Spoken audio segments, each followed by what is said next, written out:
Welcome to Burlap Teachers. Enjoy the video. In this video, I will explain how to charge your Nissan Leaf.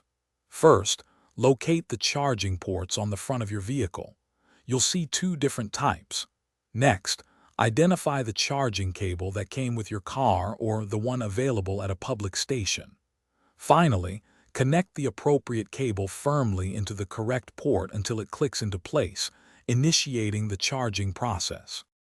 For everyday home charging, you'll primarily use Level 1 or Level 2. Level 1 uses a standard 120-volt wall outlet, offering a slow but convenient overnight charge. Level 2 charging, however, utilizes a 240-volt outlet, similar to a clothes dryer, significantly reducing charging time for a full battery. Always ensure a secure connection. When you need a quick boost on the road, DC fast charging is your best option. These stations can charge your Nissan Leaf to 80% in about 40 to 60 minutes. Use your car's navigation or a charging app to find nearby stations.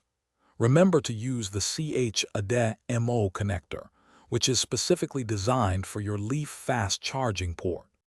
To maximize your Nissan Leaf battery life, try to keep its charge between 20 and 80% for daily driving. Avoid consistently draining it to zero or charging it to 100% unless necessary for a long trip. Also, consider preconditioning your battery in very hot or cold weather for better efficiency. For more great deals and to check out the Echo Dot smart speaker, see the links in the description below. Thanks for watching. Consider subscribing if this video helped you.